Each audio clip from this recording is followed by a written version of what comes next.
Here's the big challenge of life. You can have more than you've got because you can become more than you are. That's the challenge. And of course the other side of the coin reads, unless you change how you are, you'll always have what you got. I have found in my experience that income does not far exceed personal development. Now sometimes income takes a lucky jump, but sure enough, unless you grow out where it is, it'll usually come back where you are. Life has strange ways. If somebody hands you $1 million, best you become a millionaire quickly, so you get to keep the money. Otherwise, sure enough, it'll disappear. Somebody once said, if you took all the money in the world, divided it up equally among everybody, it would soon all be back in the same pockets. Incredible. Success is something you attract, not something you pursue. Success is looking for a good place to stay. So instead of going after it, you work on yourself. Personal development. See, the major question to ask on the job is not what are you getting. The major question to ask on the job is what are you becoming? See, the big question is not what am I getting paid here. The big question is what am I becoming here? Because true happiness is not contained in what you get.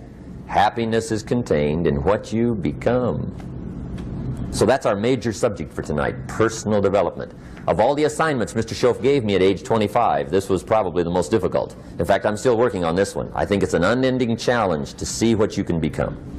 The next subject is called Basic Laws.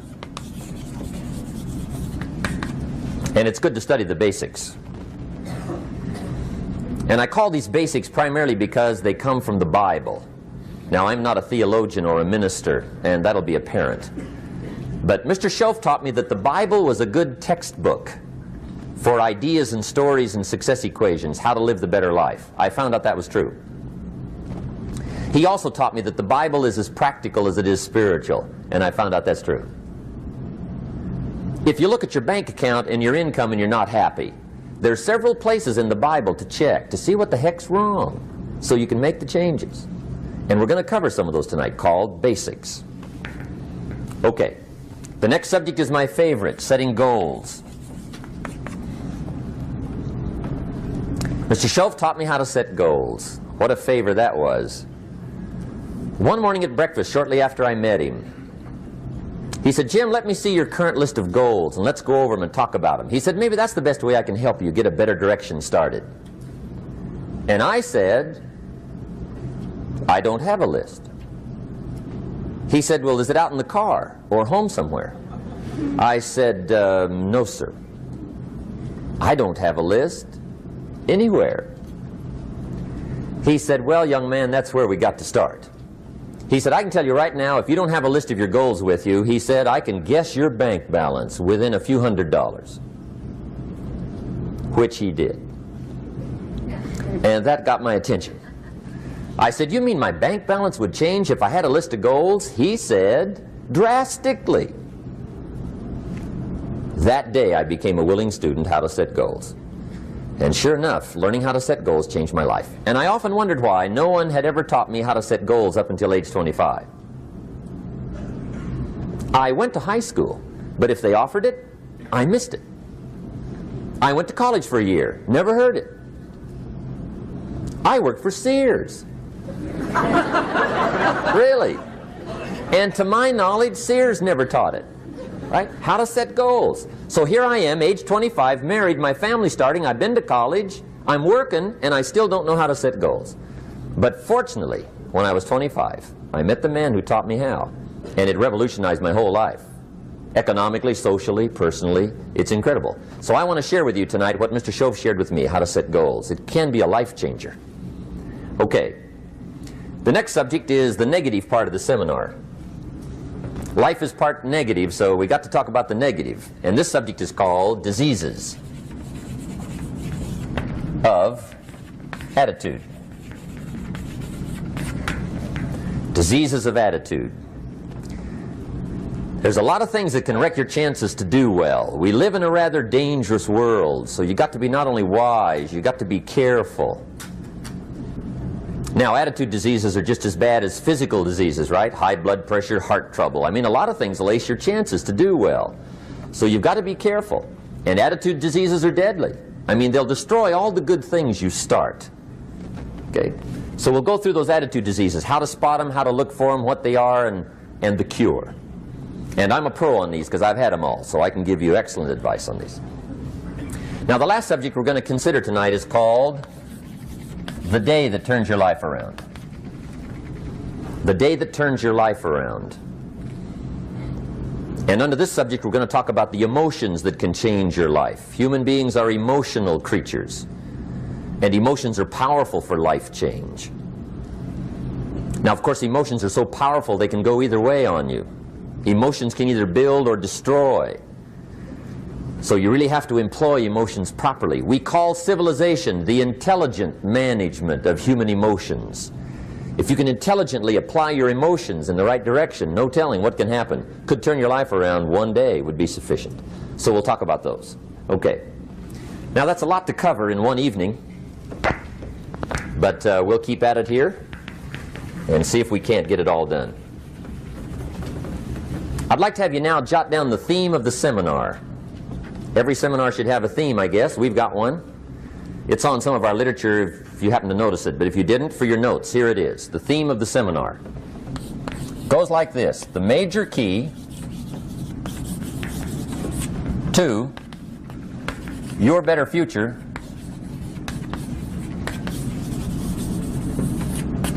is you. That's the theme of our seminar tonight. The major key to your better future is you. And I'd like to have you underline two words just to give it some added punch. Underline the word major and the word you, so that it reads, the major key to your better future is you.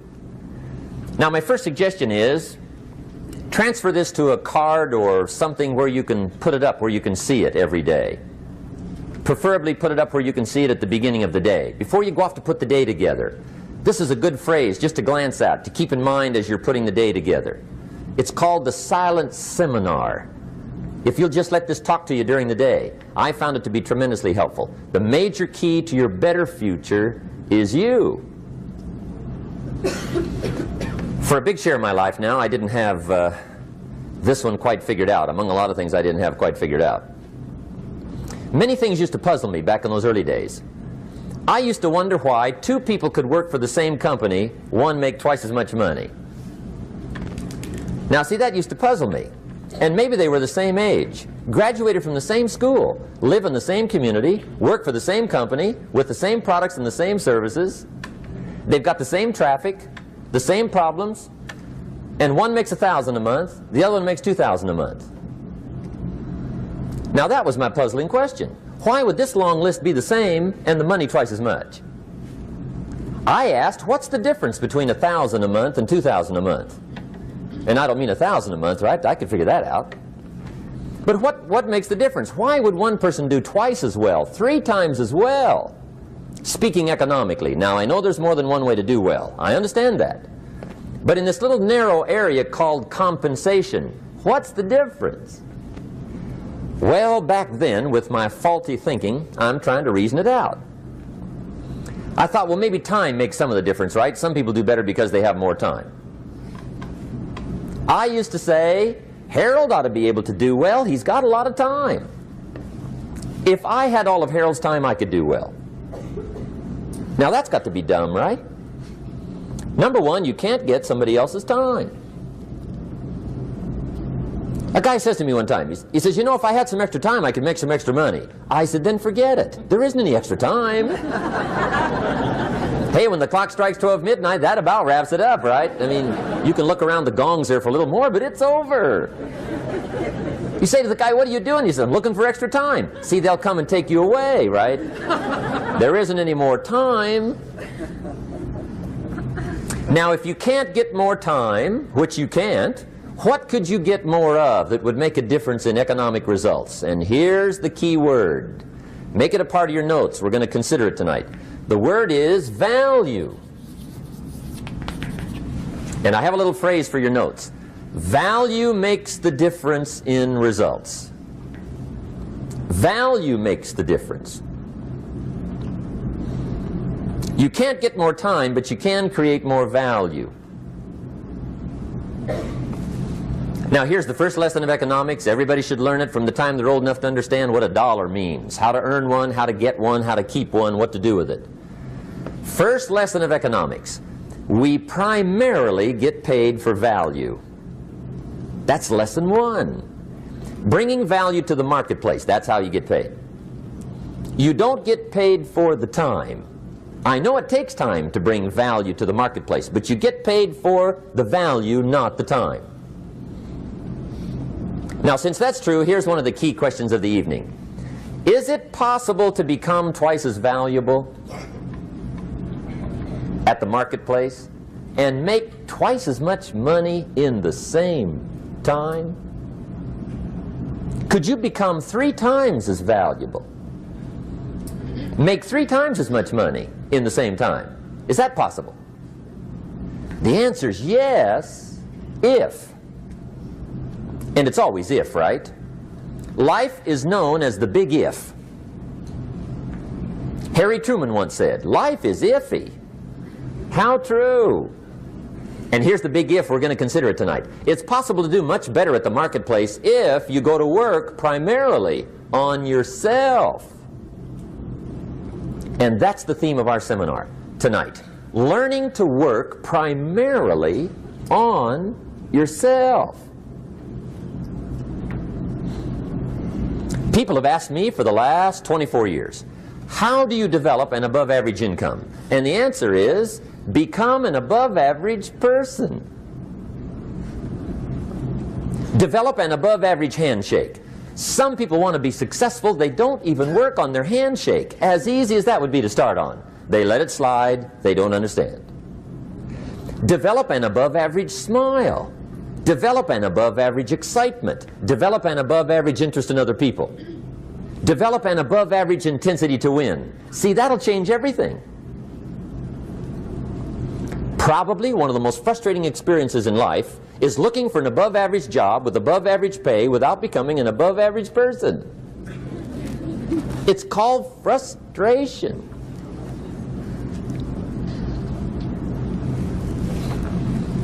And Mr. Schoaf gave me probably the greatest clue he gave me when I first met him. He said, Jim, if you want to be wealthy and happy the rest of your life, just learn this lesson well. He said, learn to work harder on yourself than you do on your job.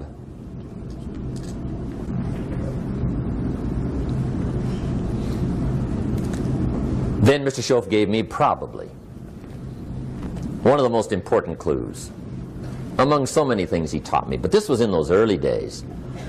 Mr. Schoaf was very kind, but he was also very abrupt. And he had these interesting questions to ask. I'm giving him a little rundown one day on how things hadn't worked out for me. He said, Mr. Rohn, I've got the answer for you if you will listen carefully. And listen carefully I did that day and for the next 5 years. If somebody's wealthy and happy, you gotta listen. He said, Jim, I've only known you a short time. But he said, it's already my honest opinion that for things to change for you, you got to change. That wasn't quite the answer I was looking for. But that's the answer he gave me, and I pass it along to you on this warm summer evening in Anaheim, California, 1981. For things to change for you, you've got to change. Otherwise, it isn't going to change. Before I met Mr. Schoaf, I used to say, I sure hope things will change. Right? That seemed to be my only hope. If it isn't going to change, I'm in serious trouble. And then I discovered it isn't going to change, so I'm in serious trouble.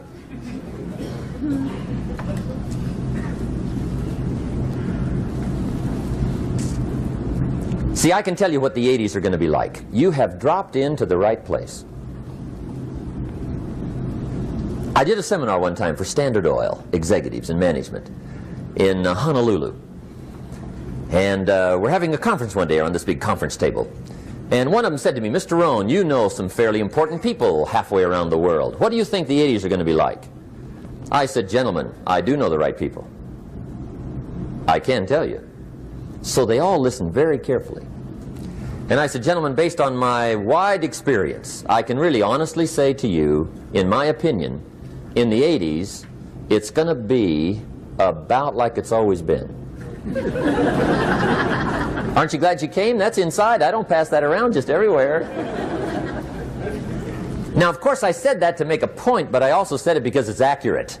It's going to be about like it's always been. It isn't going to change. The tide comes in, and then what? It goes out. For 6,500 years that we know of, recorded history, and probably long before that. So it is not going to change. It gets light, and then what? It turns dark. 6,500 years. See, it's not likely to change. And we're not to be startled by that. And if the sun goes down, the guy says, what's happened, what's happened? It means he hasn't been here long, I guess, right? It always goes down about this time. The guy says, well, I don't like that arrangement. Well, you got to talk to somebody besides me, right? It gets light, then it turns dark. In rotation, the next season after fall is what? Winter. Pray tell, how often does winter follow fall? Every year regularly for the last 6,500 that we know of. See, it is not going to change. Now, some winters are long, and some are short, and some are hard, and some are easy, but they always come right after falls. It isn't going to change. Sometimes you can figure it out, sometimes there's no way to figure it out. Sometimes it goes well, sometimes it gets in a knot. Sometimes it sails along, sometimes it gets in reverse. See, that's not going to change. The last 6,000 years reads like this: opportunity mixed with difficulty. That's how it reads. It isn't going to change. The man says, well, if it isn't going to change, how will my life ever change? Answer, when you change. And whether I'm talking to high school kids or business executives, my message is always the same. And it goes like this: the only way it gets better for you is when you get better.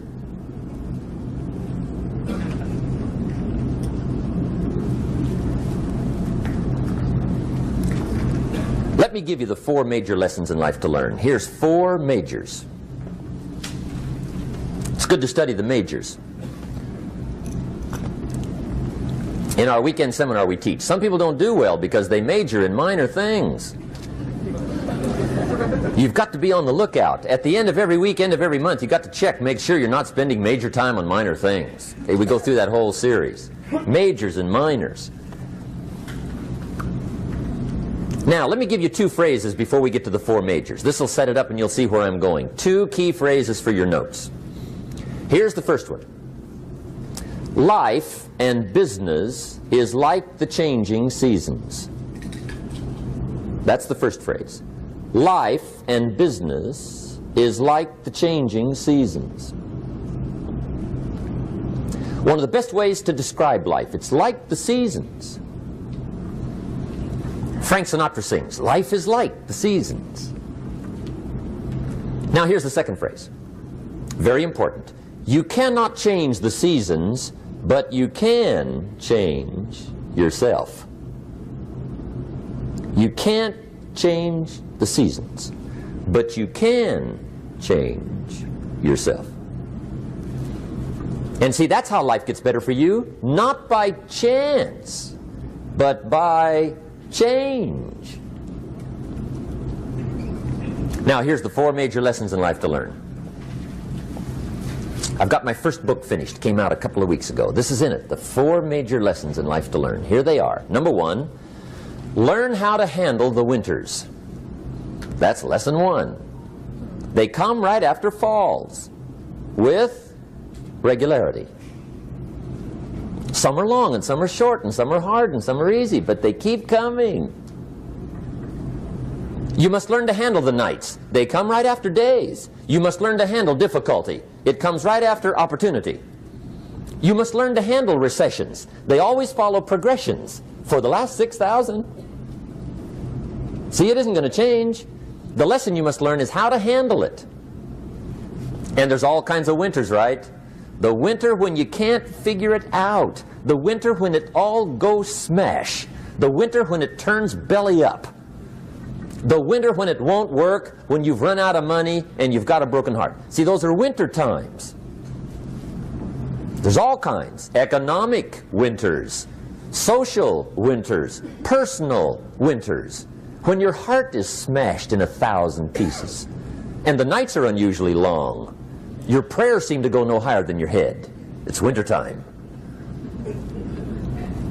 Barbara Streisand sings, "It used to be so natural to talk about forever, but used to be's don't count anymore. They just lay on the floor till we sweep them away. You don't sing me love songs, and you don't say you need me, and you don't bring me flowers anymore." A song of winter. But see, the disappointments come. Those are normal. That's part of life. But the question is, how do you handle it? How do you handle the coming winters and the disappointments and the down times? Well, you can't get rid of January by tearing it off the calendar. But here's what you can do. You can get stronger, you can get wiser, and you can get better. The winters won't change, but you can. And that's how life changes for you. See, before I understood, when it was winter, I used to wish it was summer. I didn't understand. When it was hard, I used to wish it was easy. I didn't know. And then Mr. Schoaf gave me a part of his very unique philosophy when he said, "Don't wish it was easier, wish you were better." See, that triggered my whole life change. Don't wish for less problems, wish for more skills. Don't wish for less challenge, wish for more wisdom. That's the key. So that's lesson one, learn how to handle the winters. Here's lesson two, learn how to take advantage of the spring. That's the second one. Spring is called opportunity. And spring follows winter. What a great place for it. If you were going to put it somewhere, that'd be the place to put it, right after winter. And pray tell, how often does spring follow winter? Every year with regularity, 6,000. You can almost count on it. See, opportunity always comes. Days follow nights. Isn't that terrific? Opportunity follows difficulty. But here's what you must learn to do. Underline these two words in that key phrase. Take advantage. Underline those two. You must learn to take advantage of the spring. See, just because spring rolls around is no sign you're going to look good come fall. You got to do something with it. In fact, you have to get good at one of two things in life. Planting in the spring or begging in the fall. Or get somebody to do it for you. See, those are about the only alternatives. Now here's what else you must do. Take advantage of the springs quickly, because there's only a few. Just a handful of springs have been handed to each of us. They don't come forever. Life is fairly brief. So you got to read every book you can get your hands on what to do with your springs while they're here. And take advantage, they soon run out. The Beatles wrote, "Life is so short." And for John Lennon, it was extra short. But life is brief. Elton John sings, "She lived her life like a candle in the wind." It's brief. So whatever you're going to do with your life, you got to get at it. Don't just let the springs pass. Here's the third major lesson in life to learn. Learn how to protect your crops all summer. You got to take care of what you start. Sure enough, as soon as you've planted your garden in the spring, the busy bugs and the noxious weeds are out to take it. And here's the next bit of truth. They will take it unless you prevent it. And that's the third major skill to learn. You've got to learn to prevent the intruder from taking all the good you start. It's one of the challenges. Here's two key phrases under number 3. First one, all good will be attacked on this planet. Maybe not the next one we get to, but on this one, all good will be attacked.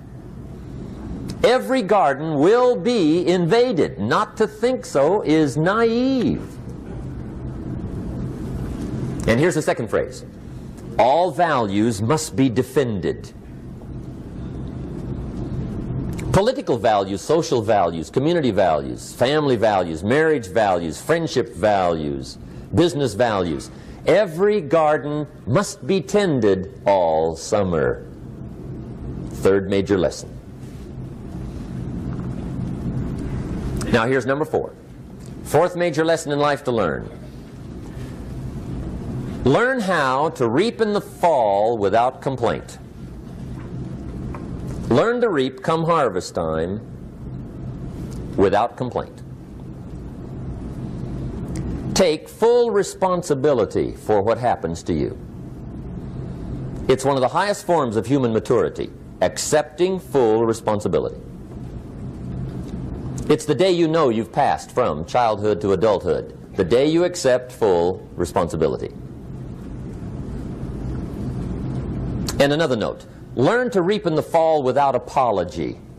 Without apology if you do well, and without complaint if you don't. That's maturity. I used to have that long list of reasons why I wasn't doing well. To explain. You got to explain, right? Otherwise you're going to look bad. I used to have this funny list called Reasons for Not Looking Good.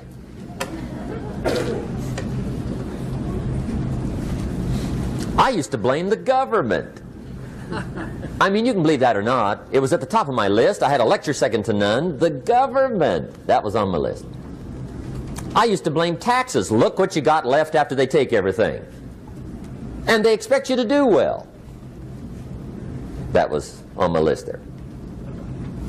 Prices, that one's easy, right? You walk into the supermarket with $20, come out with a little half bag. So I had that on my list. I used to blame the weather. I blamed the traffic. I used to blame my car. I blamed the manufacturers. I used to blame the company.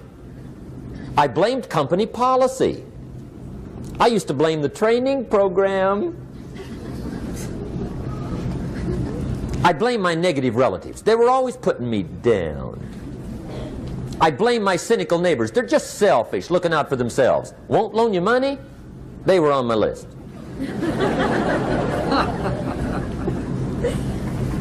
I used to blame the economy. I blamed the community. That's a pretty good list for not doing well, isn't it? I thought it was good. I'll never forget one day, Mr. Schoaf was very kind, but he was also very blunt.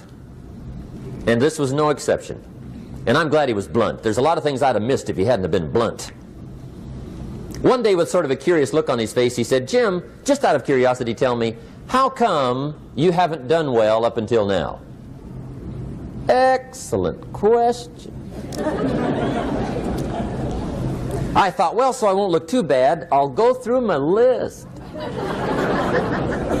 And this list I just gave you, I put that on him. And he was very patient. He let me go through the whole thing, the government, the weather. I went through this whole thing. When I finished, he looked my list over very carefully. He said, "Mr. Rohn, big problem with your list. You ain't on it." How brilliant.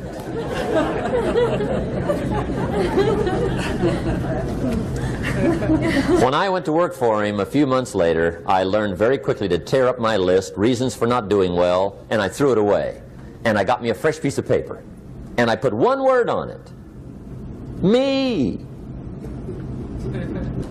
There's a Black Heritage spiritual that says, "It's not my mother nor my father, nor my brother nor my sister, but it's me, O Lord, standing in the need of prayer."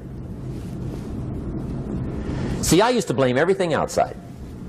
And then let me give you a little philosophy that helped turn my life around. For your notes, here it is. It's not what happens that determines the quality or the quantity of your life. It's not what happens. And the reason is because what happens happens to about everybody. No different. The sun went down on all of us last night. A common event, a happening. And I found out that the same things can happen to two different people. One gets rich and one stays poor. Why is that? It's because it's not what happens, but rather it's what you do that changes everything. So that's a key phrase. It's not what happens, it's what you do. What happens is about the same. You might put that in parentheses here. Same. What people do, that's what's different. Anything can happen, right? Everything can happen. I've heard all the stories. I've been one of the stories. Hey, we could all tell stories all night long, right? Happenings. Anything can happen. Have you heard of Murphy's Laws? Anybody here heard of Murphy's Laws? Okay, most of you have. Murph had these laws. One of them was, if anything can go wrong, it will. That's one of Murphy's laws. He was not one of the great positive speakers of the day. But anyway, it's still true though, right? Anything can go wrong, everything can go wrong. For sure. I've fallen out of the sky so many times. Once to the tune of a couple of million. Devastating. Took me a while to survive that one. Now, it wasn't all that much, but it was all I had. Right? I mean, that's when it's much, right? When it's all you got. If you got 3, 2 go, you got 1 left, you ain't looking that bad. But when it all goes. Has anybody been there when it all went? Anybody? Come on, the rest of you liars. Go ahead. Hey, we've all been there, right? When it all went. Of course, it used to be a long time ago, right? When you ran out of money, got to 0, you were all through. Heck, now you can whistle right on by 0, right? I mean, they will bury you. That's what they will do.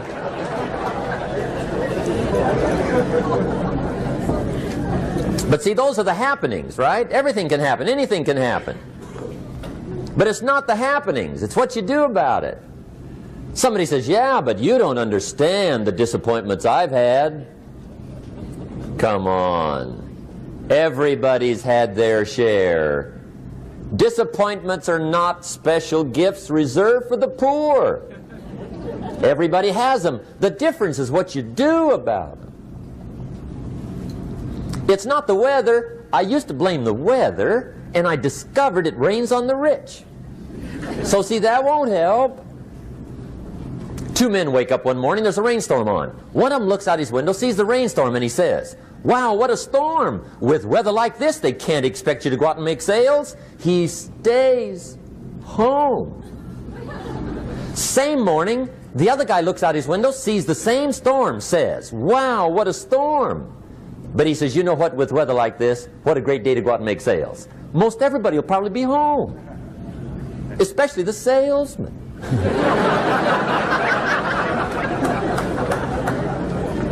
See, that's the difference in how your life works out. It's not what happens, it's what you do. So here's one of the key questions of the evening. Starting tomorrow, what are you going to do that'll make a change in your life's direction? Good question. What are you going to do starting tomorrow that'll make a difference? Now see, if you don't do something starting tomorrow that'll make a difference, guess what? It's gonna be the same. And see, that way you can guess what the next 5 years are going to be like. Look at the last 5. Because the next 5 are going to be like the last 5 unless you, major key, tomorrow, change it all. Or change a little, or change something, or don't change. It's choice time. You can do whatever you want. But it's nice to know any day you wish you can change your whole life. What can you do starting tomorrow that'll make a difference? Good question. What can you do with economic chaos, massive disappointment? What can you do with a broken heart? What can you do when it won't work? Good question. So if I had a word with you tonight, one-on-one, just you and me. I think my personal advice to you would be, this year, 1981, reach down inside of you and come up with some more of those remarkable human gifts. They're there, waiting to be utilized. And then change anything for you you want to change. And I challenge you to do that because you can change. If you don't like how it is for you, change it. If it doesn't suit you, change it. If it doesn't please you, change it. If it isn't enough, change it. And I challenge you to do that because you can change. See, you don't ever have to be the same again after tonight, only by choice. If you don't like your present address, change it. You're not a tree.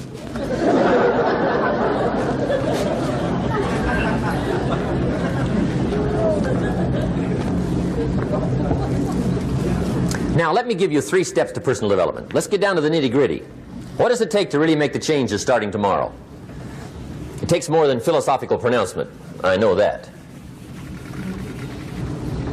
It also takes more than enthusiasm. I know we're hearing a lot about enthusiasm these days, but see, that just won't do the job.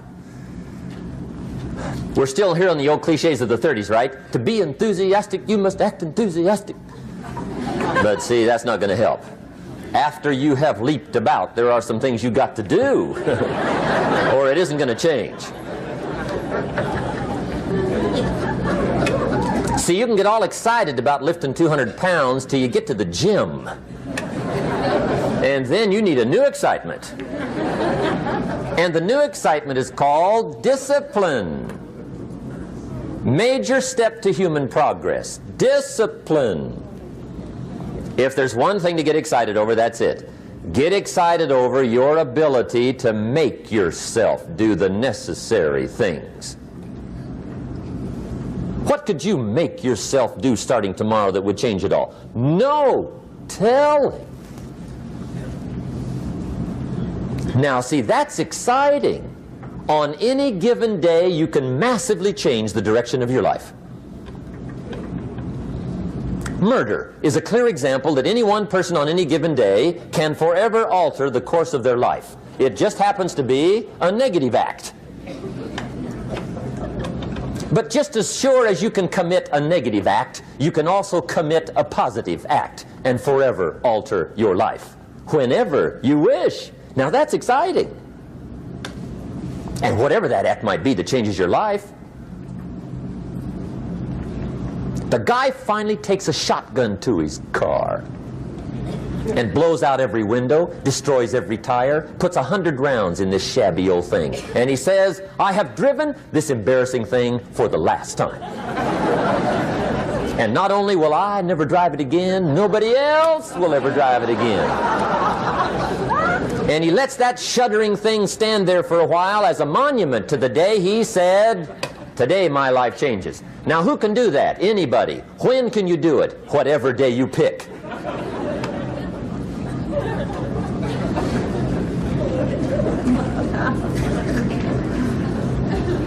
Now here's the key to discipline. Start with the little disciplines, get excited over the little disciplines, and get right on those, because those will lead to the big ones. You can't handle the big challenges in life unless you take on the little ones. Make a list of all the things you can do, get right on those, discipline yourself for those, both for the results and for the muscle and for the practice, so that when life hands you some big challenges, you'll be ready, you'll have the muscle. But see, if you don't handle the small ones, you can't take care of the big ones. Okay, here's what else it takes for life change. Self-motivation. Key phrase, self-motivation. I don't know why we call it self-motivation. It's really the only kind there is. You've got to motivate yourself. Because I found out you can't change people. They can change themselves, but you can't change them. Lord knows some I've tried. But see, it won't work. People have to change themselves. I learned some of those lessons early. I built a little sales organization way back in those early days. I'm 25. And I had some nice people. I said, I'm going to make these people successful if it kills me. I almost died, right? I mean, you can't do that.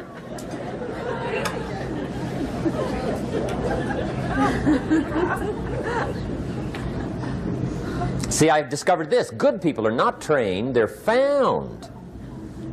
You find good people. You don't make them good, you find them good.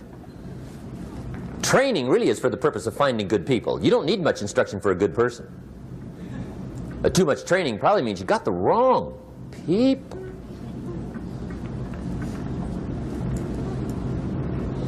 So you got to find the right people. That's the key to getting a good job done. One of the major things we learn in management, lesson 1, don't send your ducks to Eagle School.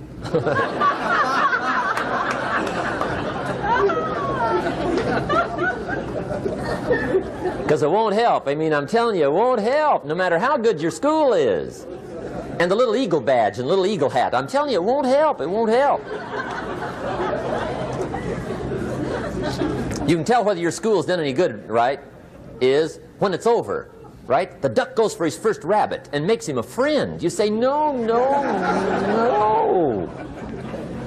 Anyway, so it takes self-motivation to really alter your life. And you don't want to give self-motivation away to somebody else and make it somebody else motivating you. The guy says, boy, if somebody just come by and turn me on. What if they don't show up, right? See, you got to have a better plan for your life. Okay. Now, if you're excited and you're ready to change, let me give you 3 steps to start life change that can change your life, your personality, your lifestyle, everything can change. Here's the steps. Number 1, find out how things work. The first key to doing better is find out. To change your life, really, you need ideas. There isn't anything an idea can't change. And Schoaf taught me the major problem is lack of an idea, not a problem. At first I didn't have any money. I said to Mr. Schoaf, I don't have any money. He said, that's not a problem. Now see, up until then I always thought it was. Right? I was confused. He said, no, no, the problem is lack of an idea on how to create money and wealth. It isn't lack of money, it's lack of ideas. So if you get the ideas, see, you can change anything. Now to get ideas, you need a constant study of finding out. Now Schoaf also said, when you find out something that works, put the information in your journal. Don't use your head for a filing cabinet. Put it in your journal so that you can do the next best thing. Repetition, repetition, repetition. Go over it. And if you repeat it, go over it, sure enough, someday, some mysterious day, the idea takes root, starts to grow, and shows up in your bank account, and your dress, and your personality, and your lifestyle. But capture the ideas in your journal. Find out how things work. Schoaf gave me this word for my life change. He said, study. Great word. If you wish to be successful, study success. If you wish to be happy, study happiness. If you wish to be wealthy, study wealth. Don't leave it to chance. Make it a study. Some people just go through the day with their fingers crossed. See, that won't do it. You've got to study the things that can change your economic, social, spiritual, personal life. Now here's a qualifying phrase. And we'll have several of these qualifying phrases throughout the seminar. Here's the first one. You may not be able to do all you find out. I understand that. You may not be able to do all you find out, but you should find out all you can do. See, you don't want to wind up at the end of your life and discover that you've lived only 1/10 of it. And the other 9/10 went down the drain. Not for lack of opportunity, for lack of information. So that's number 1, find out how things work. Now here's the best human virtue for finding out. Curiosity. Make a note of that. Curiosity. Be curious. You might add a word to it that'll help. Childish curiosity.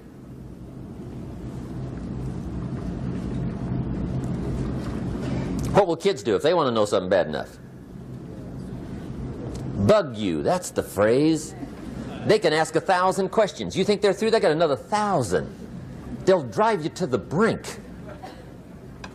It's a virtue. when you got to know. Be like a child. In fact, Jesus, the master teacher, said, unless you can become like little children, you might as well forget it. You don't have a prayer. Excellent advice. You got to be like children. 4 ways, in my opinion, to be like a child. Number 1 is curiosity. Number 2 is excitement. Get excited like a child over your ability to make yourself do anything for change. 3rd is faith. Have faith like a child. Adults are too skeptical. And 4th is trust. Trust is a childish virtue, but the rewards are incredible. So be like a child. Now, if you're curious, let me give you 3 ways to find out how to change anything. Any life direction, any dimension. Here's 3 ways to find out how to change anything. Number 1 is to read. Become a good reader. All of the successful people I know and work with around the world, they're all good readers. Curiosity drives them to read. They got to know. They just read.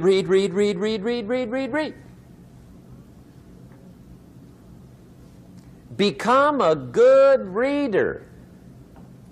Now, that's my opinion. Listen to the other lecturers and listen to me and make up your own mind. Don't be a follower. Be a student. Okay? I say, really, for life change, you got to read. One way to learn is from your own experiences, but another way to learn is from other people's experiences.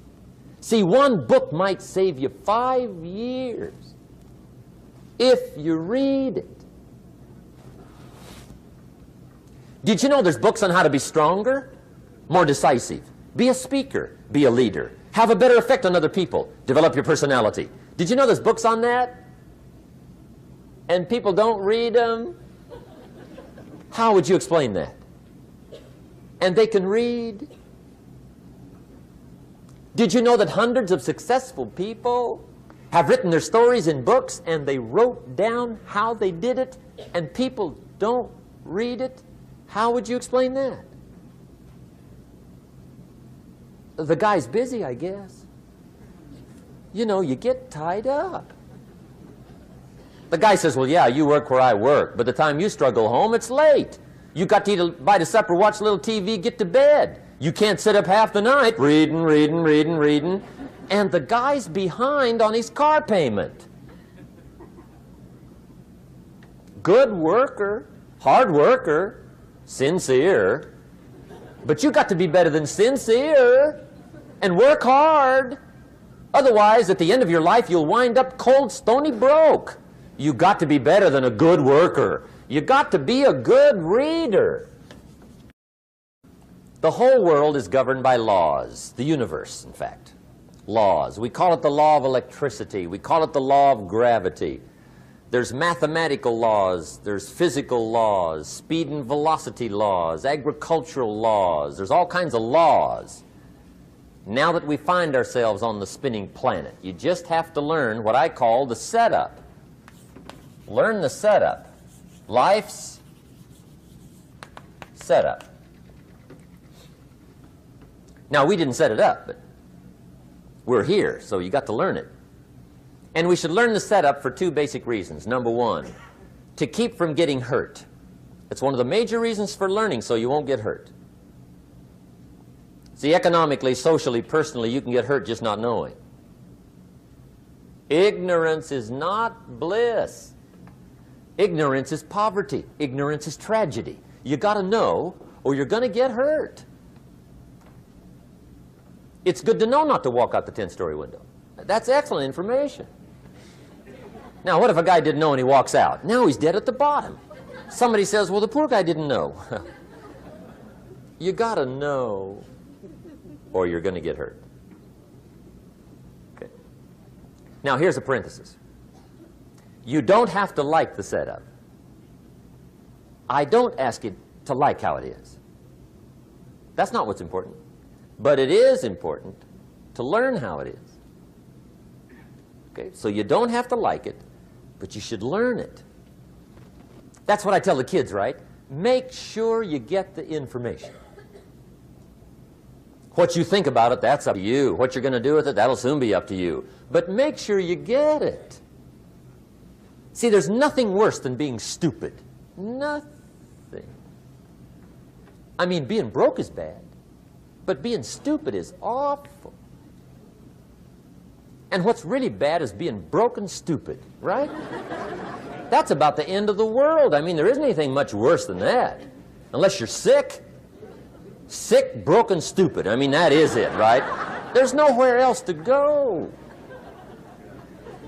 So make sure you get the information. It's key. You don't have to like it, but learn it. If this big monstrous thing lifts up in the sky, hangs there for a little while, cuts loose, comes crashing down, boom, shakes the ground for 5 miles. And then this big monstrous thing lifts back up in the sky, hangs there for a little while, cuts loose again, comes crashing down, boom, shakes the ground for 5 miles. It just keeps doing it, this big monstrous thing, lifting up and then crashing down, boom. Now, you might come along one day and say, that's got to be a stupid arrangement, which is okay. You're entitled to your opinion. But the first thing you should learn to do is get out from under it, right? That's number one. You might have a great moral argument. You might want to shake your finger at the sky, but do it from over there, right, so you don't get smashed. It's called your basic smart. So number one, learn so you won't get hurt. Whether you like it or not, learn. Now here's the second reason for learning, the setup, to benefit. It's called the plus of life. And that's what life is, right? Both minus and plus. The minus is tragedy, heartache, misery, failure, unhappiness. But life is also happiness, prosperity, good feelings. So here's the key. Learn to get on the good side of the way things work.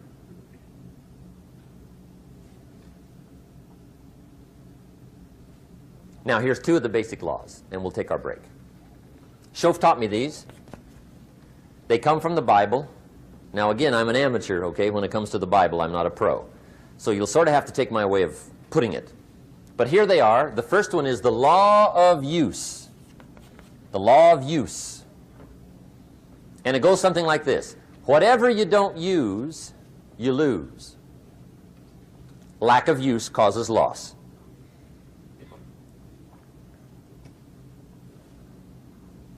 On this planet, maybe not the next one, but on this one, if you tie your arm to your body, leave it there long enough, you'll never use it again. It's over for the arm. Now, it may not be over, but it's over for the arm. The only way to keep the use of this arm is what? Keep using it. If you quit, you lose automatically. They don't bring it up for a vote. You lose automatically when you quit. Now, the same thing that goes for your arm goes for your brain, mentality. The same thing goes for all the human virtues. Ambition, unused, declines. Strong feelings, unused, diminish. It doesn't grow, it diminishes. Faith, unused, decreases. It's a law. Vitality, unused, diminishes. Energy, unused, decreases. The guy says, well, I'm going to save up my energy. You can't do that. That's like trying to save today, put it on the end of the year. See, you can't do that. They'll come take you away. If you don't use today, what? It's lost. The guy says, well, I'll work twice as hard tomorrow to make up for it. See, that's foolish. You could have done that anyway. Today, unused is lost. A talent unused is lost. An ability unused is lost. So here's one of the key expressions of the evening. Take a new inventory of yourself. Starting tomorrow, new project. Take a new inventory. And make sure that all of your talent and ability and mentality and ingenuity and vitality and strong feelings, faith, courage, make sure that all you've got's being used. Otherwise, you lose. Now, one of the best illustrations of the law of use is a Bible story called the Parable of the Talents. The Talents story. Interesting story if you haven't read it in a while. Just review it. It's a good story. An ancient story. It says there was a master with 3 servants. He got them together one day and he said to the 3, I've got these talents. And in those ancient days, a talent was a measure of gold. And he said to the 3 servants, take these talents and see what you can do with them while I'm gone. He said, I'm taking a journey and I'll be gone for a while. When I come back, we'll get together, go over the book, see how you did. He said, here's 5 of these talents for you. 5. Here's 2 of them for you. 2. And here's 1 for you. 1. The master said, take those talents, see what you can do with them. When I come back, we'll get together, we'll go over it all. The servant said, okay, master takes off. According to the ancient story, the master comes back from his trip. When he gets back, he gets the 3 servants together, and as he said he would, he asks, how did it go with those talents? You were 5. What happened? That servant said, well, I took the 5 talents you gave me, and I put them to work. A little shaky at first, but he said things finally got rolling. And he said, I poured it on. And he said, my talents grew to 7, 8, 9, 10. He said, I doubled my talents from 5 to 10. Books will show. Master said, one heck of a job. Or something like that. He said, I gave you 2 talents. What happened? That servant said, about the same thing happened to me. I put those 2 talents to work, poured it on. They grew to 3 and then to 4. He said, I doubled my talents from 2 to 4. Books will show. Master said, well done. He said, I gave you 1 talent. What happened? That servant said, well, I took the talent you gave me, and I carefully wrapped it, and I dug a hole and buried it. And camouflaged it, I suppose, right? So nobody would steal it. And he said, fortunately, nobody got it. And he said, I knew you were going to be here today, so I dug it up. Here it is, safely wrapped. I did not lose it while you were gone. According to the ancient story, the master said, take that talent away from him and give it to the man that's got 10. Now you might say, well, I don't like that arrangement. The poor guy's only got 1 talent. He's already got 10. It ought to be more even. Remember, I didn't ask you to like it. But this one I would ask you to learn, because it simply means whatever you do not employ, you forfeit. It's a law. So learn well the law of use. Now here's the second one, and we're going to take our break. Second law from the Bible. This one we've heard since we were small, I'm sure. It's called the law of sowing and reaping. In fact, we've probably heard it so often we could quote it. It says, whatever you sow, what? You shall reap. Fairly blunt, hopefully clear. Here's my first suggestion on the law of sowing and reaping. Don't try to beat it. You might as well try sitting on the sun in the morning. Keep it from coming up. You'll have better luck. Whatever you sow, you reap. Now, for a fair share of my life, I'm a bit mixed up on how all this applies. Among a lot of things I was mixed up on. I knew I wasn't reaping too good. That I understood. My problem was I was confused about what was causing it. Remember me with the funny list? I thought those are the reasons why it isn't working out well. And then Mr. Schoaf gave me the clue that helped me figure it all out. He said, Mr. Rohn, I have another answer for you. There's another way to quote this law that'll show you where the problem is so you can go to work on it right away. All you need to know is where the problem is. Then you can go to work on it. So he quoted me the law another way, and I found out what my problem was. Here's the way you quote the law. Whatever you reap is what you've sown. Now I knew what my problem was. Whatever you reap is what you've sown. If you don't like the crop, who do you look up? Answer, whoever planted it. And where do you find who planted your crop? Answer, in the mirror.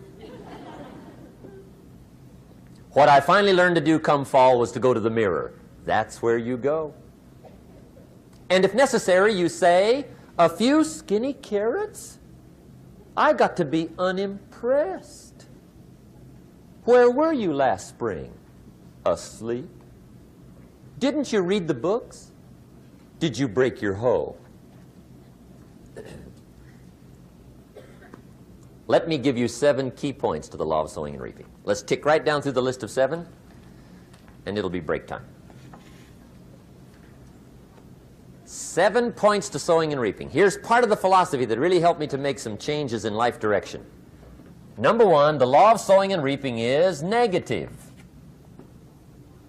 That's number 1, which simply means if you sow bad, you reap bad. Now, this is kind of 3rd grade, but it doesn't hurt to go over the basics. If you plant thistle seeds, you don't get pumpkins. Honest, no use looking for pumpkins. John says, how come no pumpkins? Come on, John. The law's negative. That's how come. Now, here's number 2. The law's positive, which simply means if you sow good, you reap good.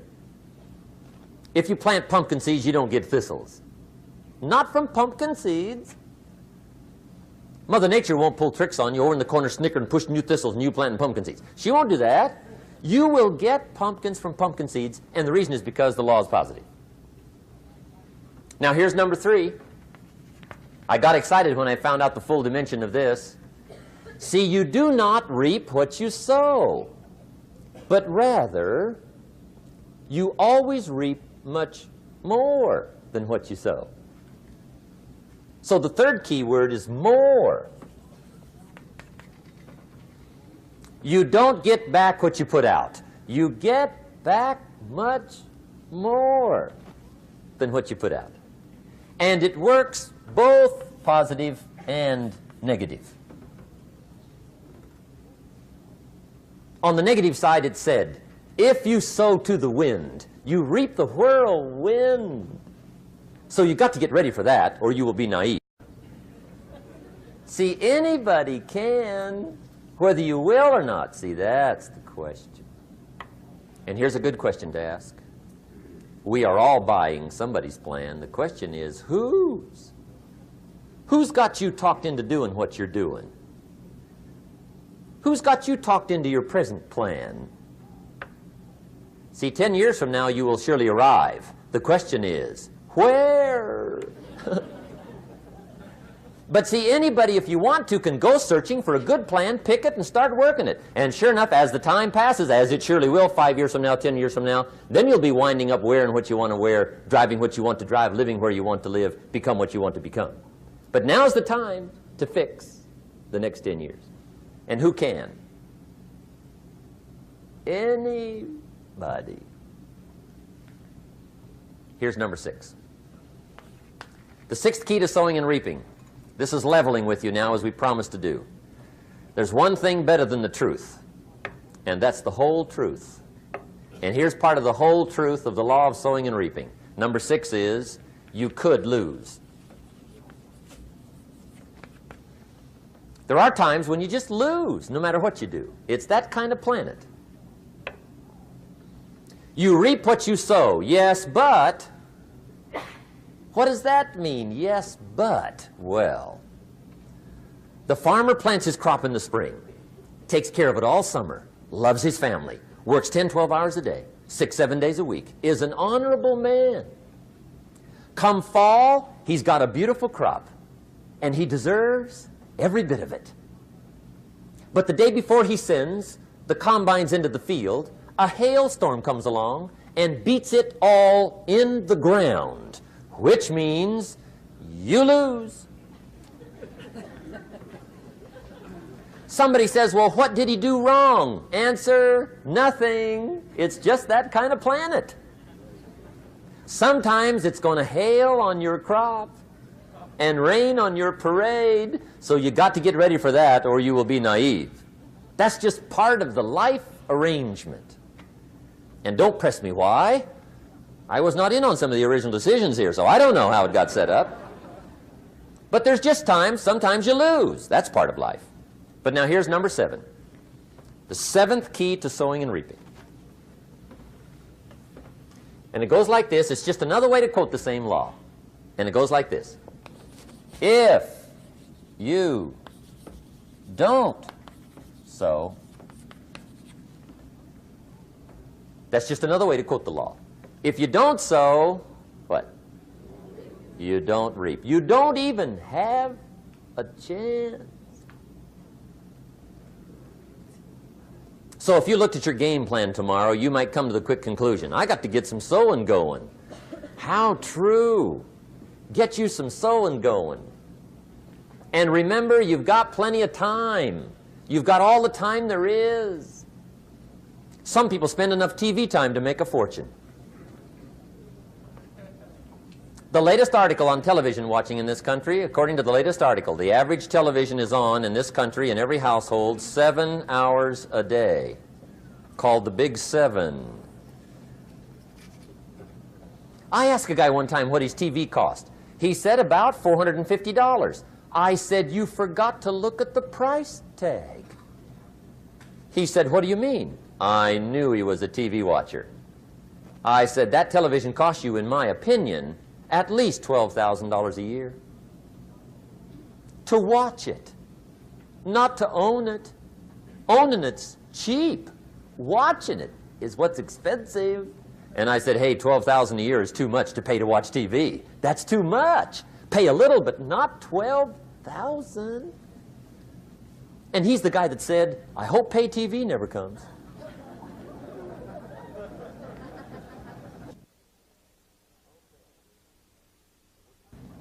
Okay. We're trying to cover an awful lot tonight, I realize that. But my time schedule is such that we just have to sort of give it all to you and let you sort the rest out. I wish we had plenty of time for questions and answers and that whole thing, but our time is just limited. But we are trying to go through an awful lot, I realize that. But looks like everybody's getting it. This is about the note-takingest crowd I've seen in a long time. Incredible. Does anybody have 5 pages yet? Anybody? Oh, fantastic. Incredible. Okay. Maybe you heard the story about the preacher down in Texas, southern part of the country. He was an evangelist back in the horse and buggy days. And he was very good at being an evangelist, and a lot of people used to come and hear him preach. And one day he put up his tent in one of these Texas towns and expected a big crowd as usual, come hear him preach. And he got there, first night of the tent revival, walked in. 7:30, time to start. And to his surprise, the tent was empty. He thought, well, something must be drastically wrong. So he waited till 7:45, nobody showed up. 8 o'clock, zip. Finally, 8:15, one lone cowboy wandered up on his horse, tied his horse up outside, came in, sat down on the front bench, right, waiting for something to happen. The preacher thought, well, at least I better go down and talk to the cowboy. So he walks down, talks to the cowboy, and he says, cowboy, I'm the preacher. And he said, I don't know what to tell you. Something's gone wrong. He said, this tent was supposed to be full of people. He said, I'm embarrassed. He said, you're the only one that showed up.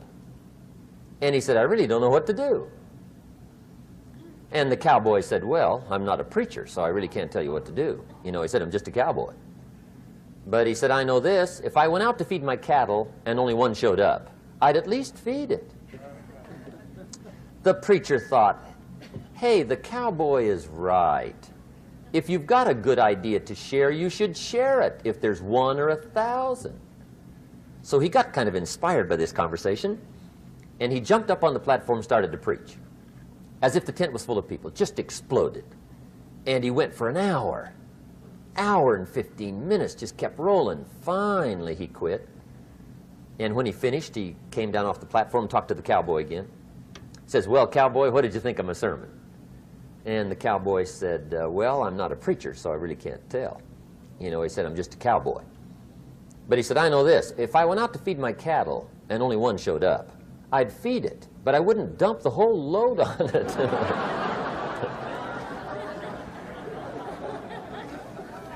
So anyway, if it seems like we're dumping the whole load tonight, I guess we are. But gosh, everybody's doing well. I'm having a good time. I appreciate the response here tonight. Okay, the next subject is setting goals.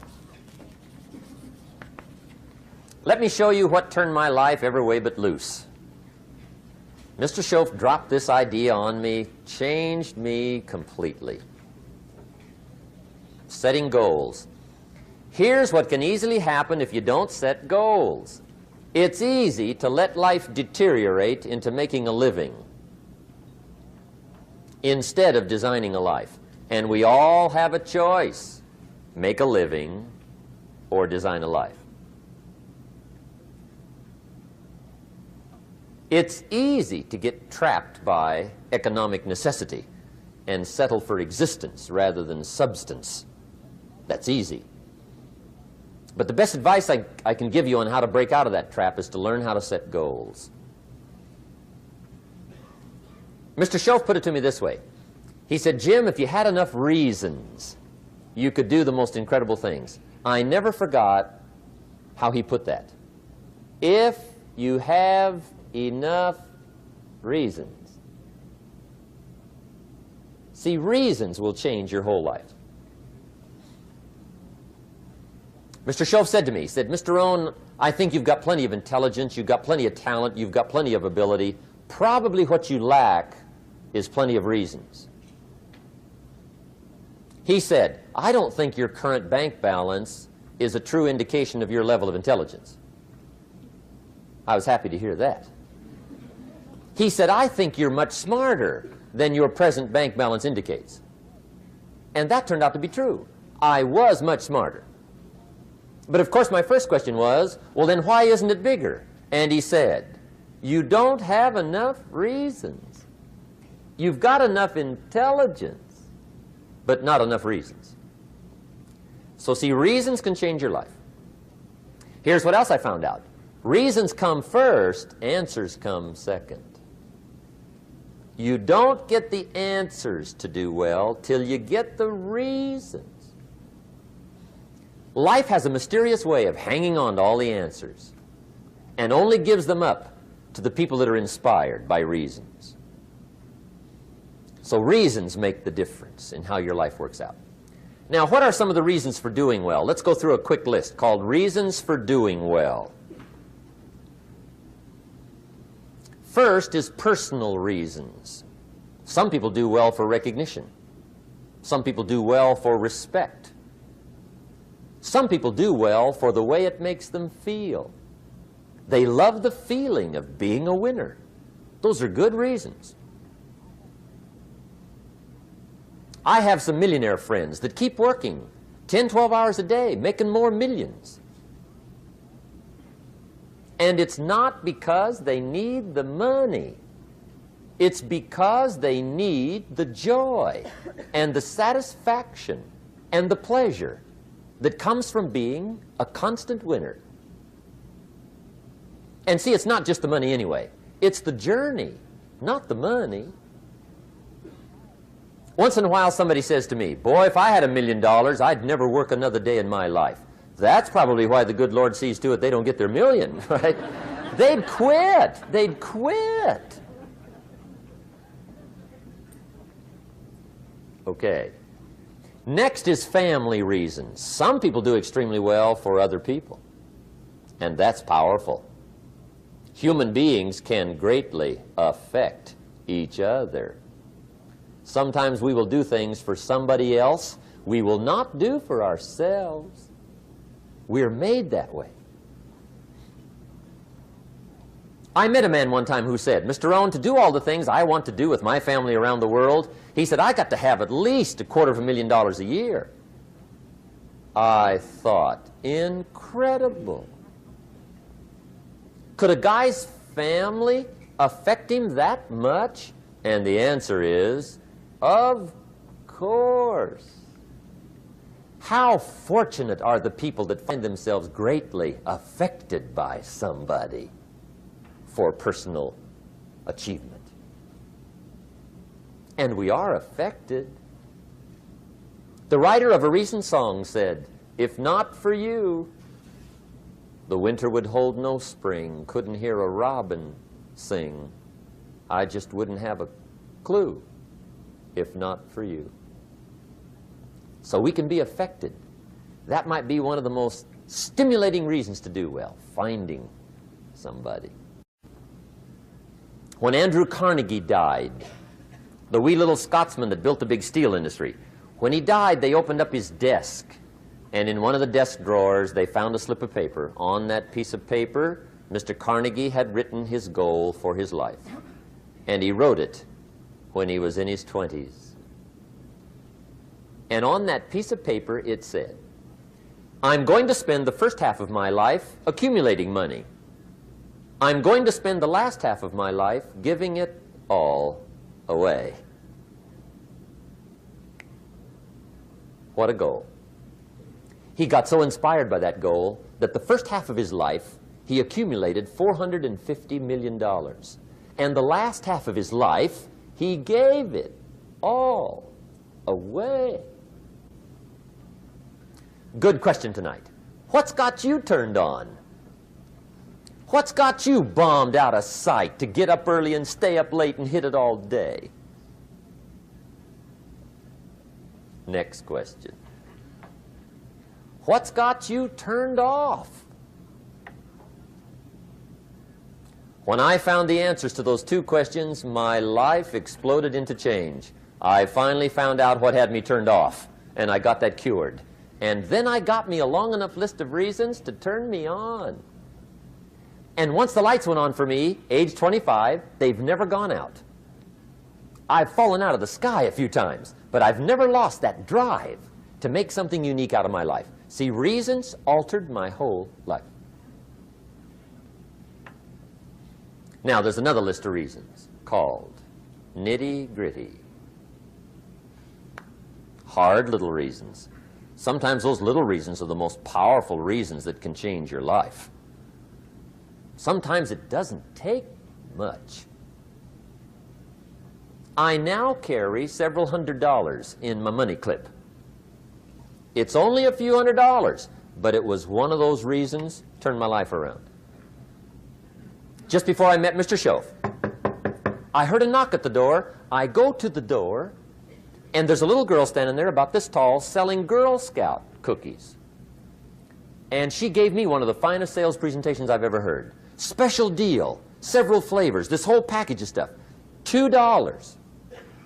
And with a big smile, she very politely asked me to buy. And I wanted to. Big problem. I'm broke. I don't have $2. And to this day, I can remember the pain and the embarrassment. I'm a father. I'm a husband. I've been to college. I'm working. I'm 25. I don't have $2. And I didn't want to tell her that for some reason. So I did what I thought was next best. I lied to her. I said, "Hey, look, I've already bought lots of Girl Scout cookies. I've still got plenty stacked in the house," which was not true. But it seemed to get me off the hook for the moment. She said, "Well, gosh, that's wonderful. Thank you very much." And she went away. When she left, I closed the door, and that was the day I said to myself, I don't want to live like this anymore. I've had it with lying, and I've had it with being broke. I'm never going to let this happen to me ever again. I promised that day I would work as hard as possible and would always carry plenty.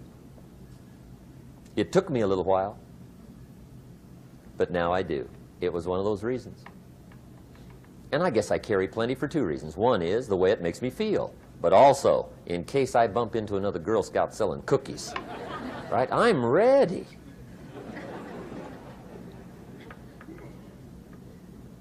I walked out of the Bank of America one time up in Saratoga, California, where I used to live.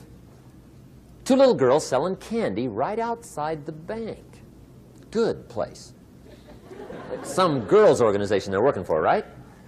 I come walking out of the bank. This first little girl walks up to me. She said, "Mister, would you like to buy some candy?" I said, "I probably would." "What kind is it?" She said, "It's almond roca." I said, "My gosh, that's my favorite." She said, "Wonderful." I said, "How much is it?" She said, "It's just $2. I thought, incredible. I said, "How many boxes of that candy have you got?" She said, 5. And her little friend was standing there. She was selling candy too. I said, "How many boxes have you got?" She said, "I've got 4. I said, "That's 9. I'll take them all." They said, "Really?" I said, "Yeah, it's my favorite. I've got some friends. I'll pass them around." They got so excited, put all this candy together. I reached in my pocket, gave them the $18. When I've got the candy and they've got the money, that first little girl looks up at me. She says, "Mister, you are really something." How about that? Can you imagine only spending $18 and have somebody look at you in the face and say, "You are really something"? Now you know why I carry heavy, right? I'm not going to miss anymore. It was just one of those reasons. Helped to change my life. One of my nitty-gritty reasons was budget finance. Budget finance used to grind my soul. Way back in those early days, I had fallen for one of those consolidation loans, where you take all your little hard-to-pay bills, put them into one big impossible-to-pay bill, right?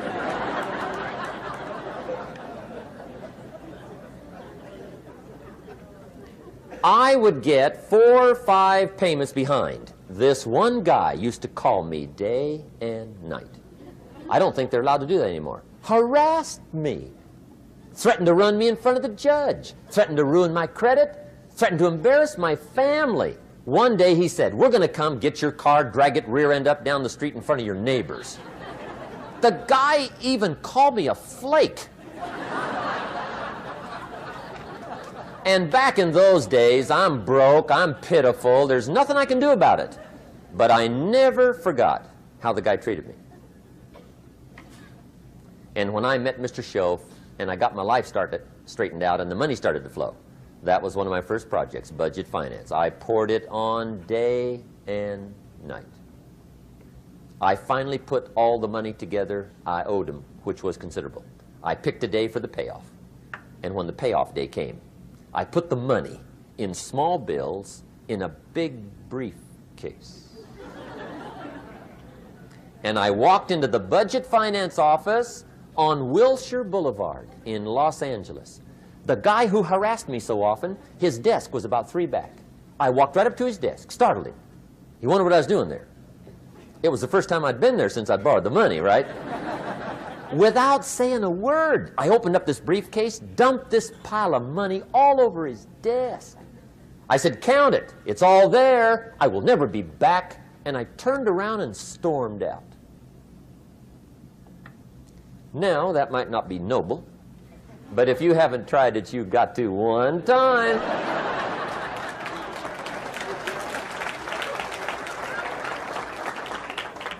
It can be the day that turns your life around. All you need is a reason that turns you on.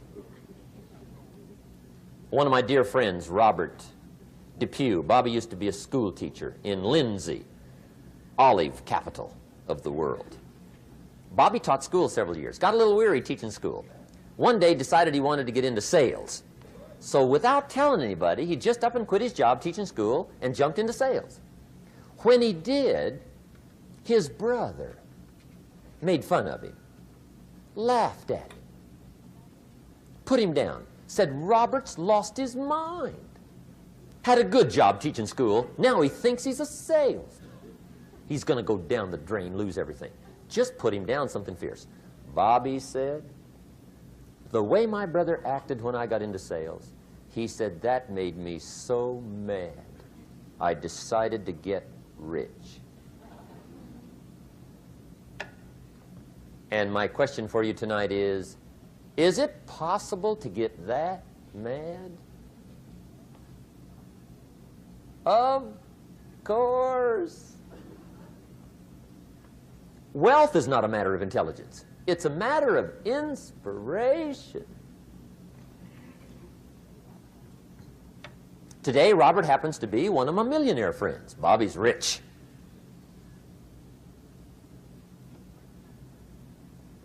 Frank Sinatra said one time, the best revenge is massive success.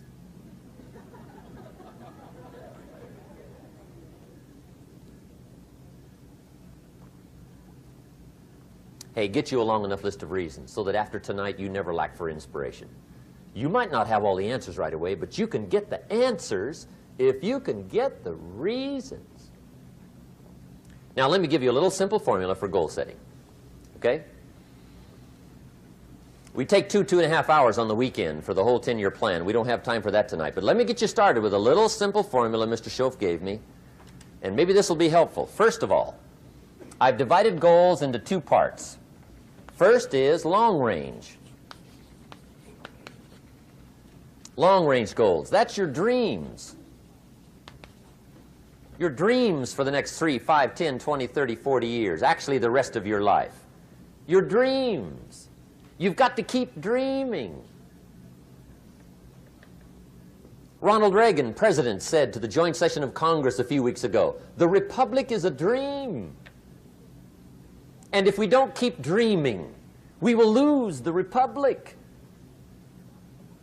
Your better future is a dream for yourself and for your family. Where do you want to go? What do you want to do? What do you want to be? What do you want to see? You've got to dream dreams. There's a Bible phrase that says, without dreams and visions, people perish. You've got to have something to go for that inspires the heart and the soul. Dreams. From the children of Sanchez, it says, take the crumbs from starving soldiers, they won't die. Take the bread from hungry children, they won't cry. But without dreams, we all will die. You've got to dream. Don't lose your dreams for yourself, for your future, for your family. The dreams of love and enterprise and travel and doing things, becoming something unique on your journey here. Don't lose your dreams. Do some dreaming. That's long-range goals. You've got to have those. So that's number one. Here's the second part of goals, short range. Short-range goals. That's your goals for tomorrow, this week, this month, this year, the immediate future. We call these confidence builders. Because if you set up something short-range, go for it, get it, latch onto it, work hard, accomplish it. That starts building your strong feelings to go for your dreams. Now, I've divided goals into 3 categories. Here they are. Number 1 is economic. That's your goals for money, income, business, profits, production. Economics. Make sure you've got your economics well planned. Economics plays a major role in everybody's life. Economics is major, which means it ought to be meticulously well planned for tomorrow, this week, this month, this year, long range. What if you asked somebody tomorrow if you could see their meticulously well-planned list of economic goals? What would they probably say? They say, you some kind of a nut? You must be weird. Hey, I found out what success is. Success is doing what the failures won't do. Make sure you've got your economics well planned. It'll put you in the top 5%. One of the key little subjects we talk about on the weekend is the 7 fundamentals for wealth and happiness. And that's one of them, well-planned economics. It's a fundamental if you want to do well. Join the top 5%. Anybody in this room can join the top 5%, if you will. Okay. Now here's the second category of goals, things. Make a list of the things you want. And on my list of things, now I put everything. Little things as well as major things. Doesn't matter how small it is, it goes on my list. I used to just put major things, cars, homes. I don't do that anymore. I now load my list with everything. Everything. And the reason is, part of the fun of having a list is checking it off. That's it. Boy, at the end of the day, if you can go, got it, got it, got it, got it, got it, got it, whatever it is, right? You get into the habit. So load up your list, the things you want. Now, when you check off something major, celebrate. That's an important point to make. Celebrate your achievements. Live it up. Have a party when you reach something you've worked for a while. See, we all grow from two experiences. One is called the pain of losing. The other one is called the joy of winning.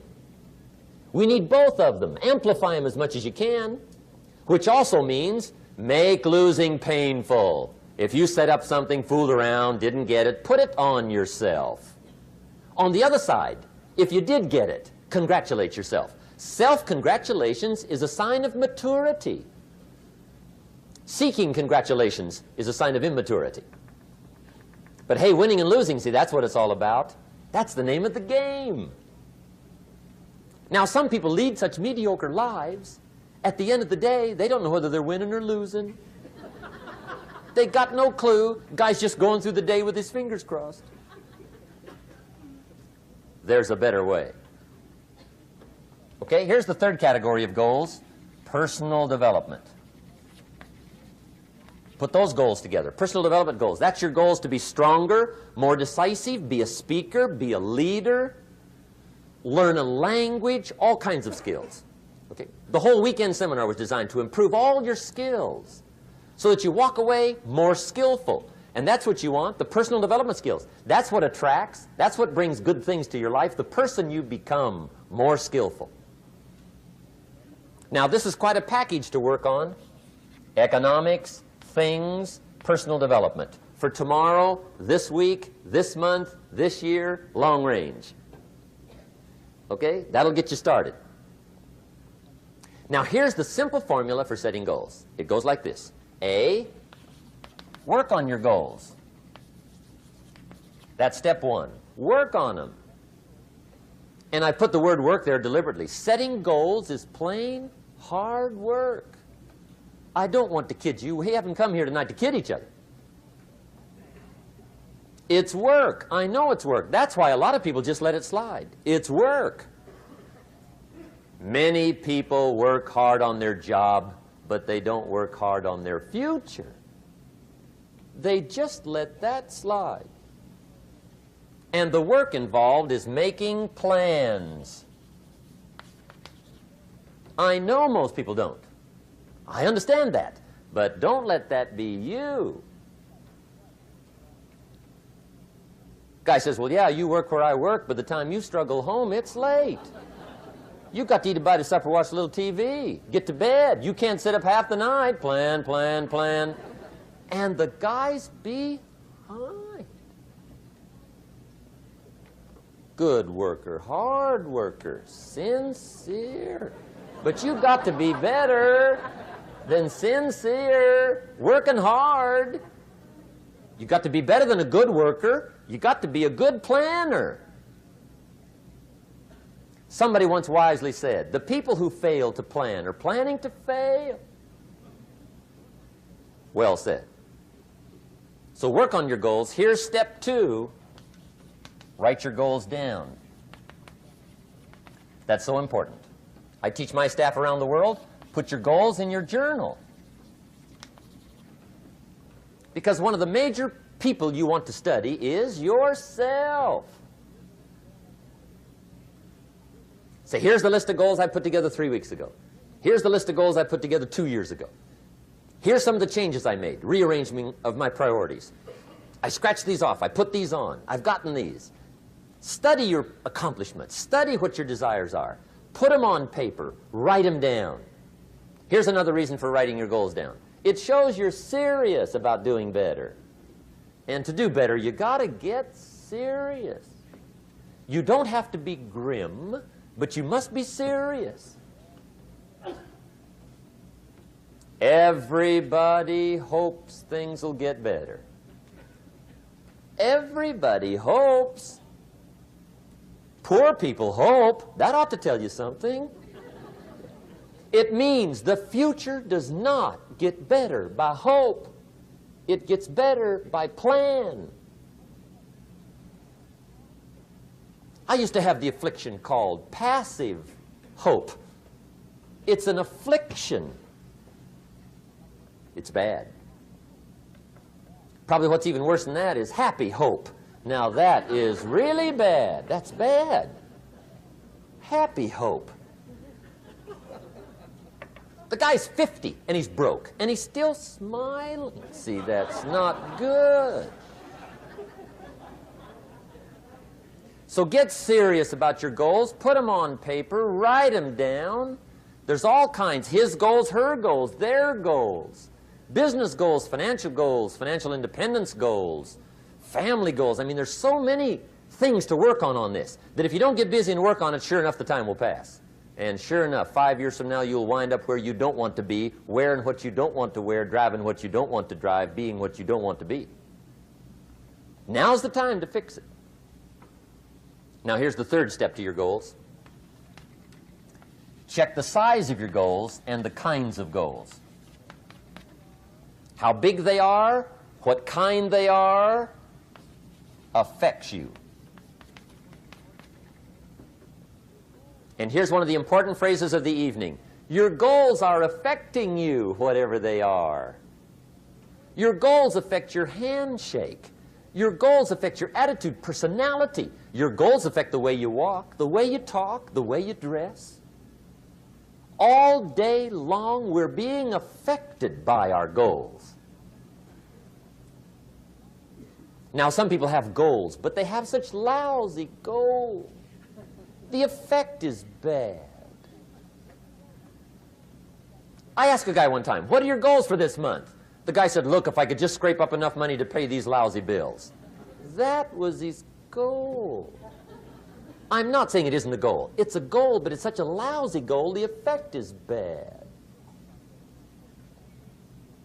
You don't jump out of bed on Monday morning and say, oh boy, another chance to go out and scrape up the money to pay my lousy bills. See, you don't do that.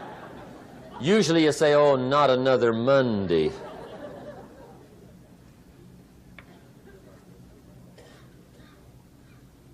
And some people have so given up on life, they have joined the thank God it's Friday club.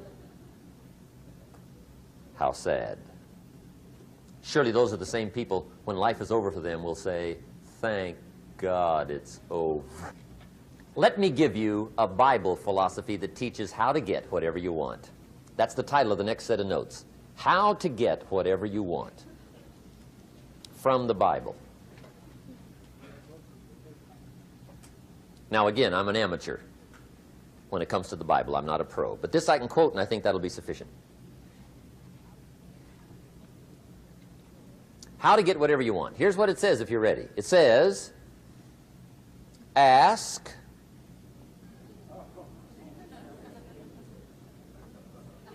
That's it. End of notes. Ask. If there's one art in life to learn extremely well, that's got to be one of them. The art of asking. What does ask mean? Ask means, what do you want? And the formula is staggering. It says ask and what? A guy ought to look into that.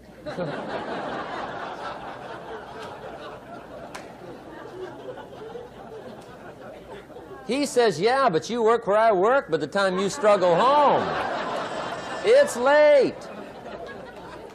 You got to eat a bite of supper, watch a little TV, get to bed. You can't sit up half the night, ask. And the guys be, See, you've got to be better than a good worker. You've got to be a good asker. Now, let me give you 3 key points on asking and receiving. This can do it. Number 1, asking is the beginning of receiving. Asking starts a unique process, mental and emotional. I don't even know how it works. All I know is it works. It's like pushing a button and all this machinery starts working. I don't know how. It just works. There's a lot of things you don't need to know how. Just work them.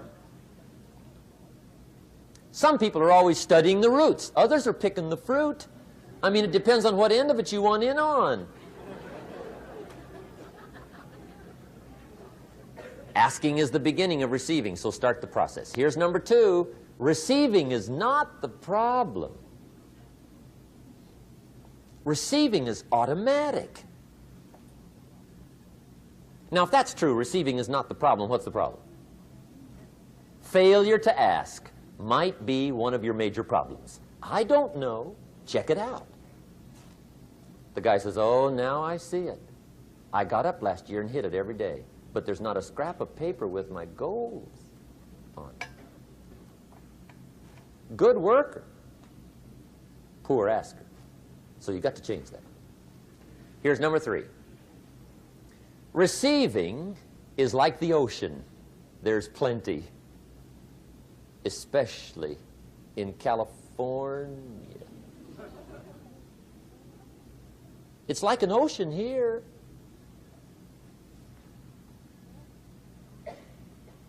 Success is not in short supply.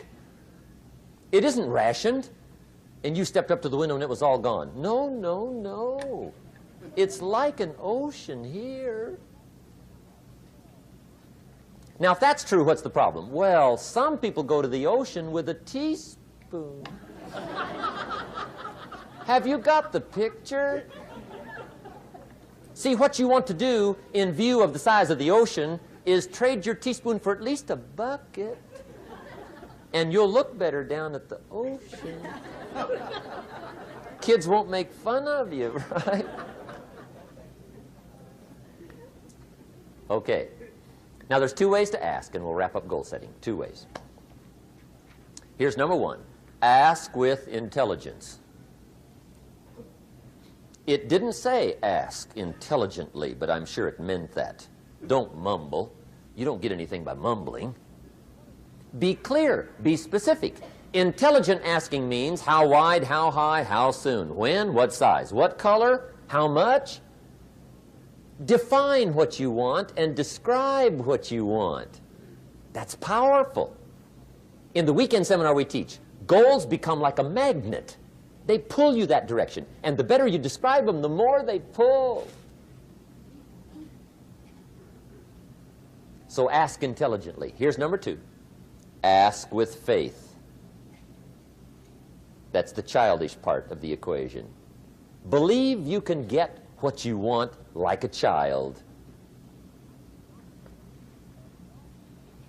Not an adult. Adults are too skeptical. So the formula really reads, make plans like an adult and believe in them like a child.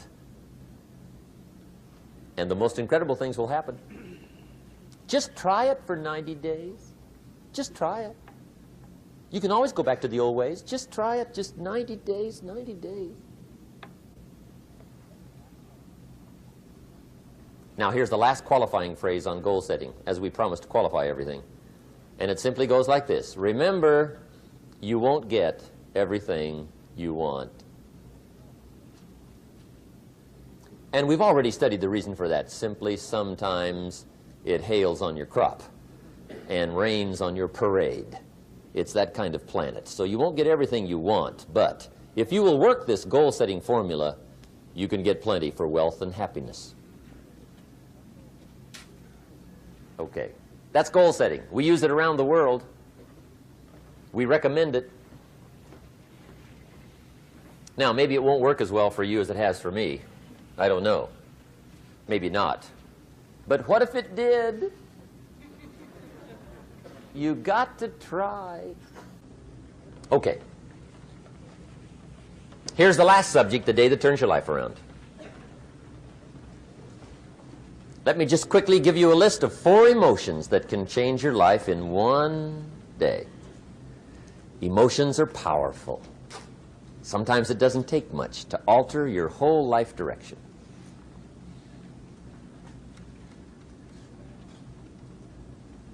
Okay, here they are. Number 1, disgust. Powerful emotion.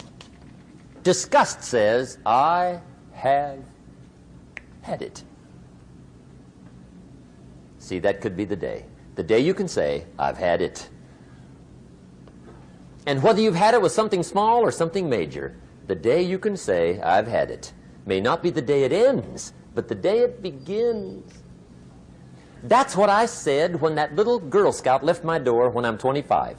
I give her the big lie, she leaves, I say, I don't want to live like this anymore. I've had it with lying and being broke. Powerful day.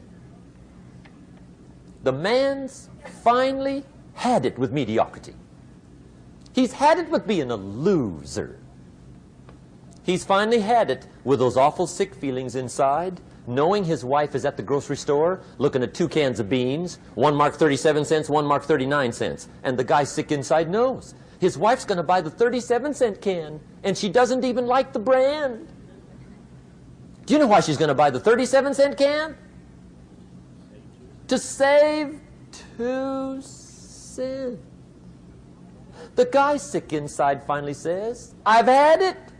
Being on my knees in the dust looking for pennies, we're not living like this anymore.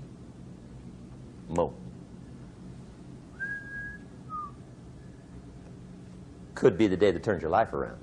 The day you can say, I've had it.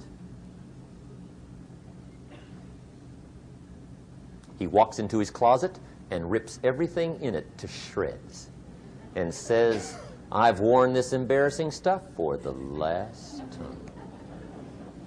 And not only will I never wear it again, no one else will ever wear it again.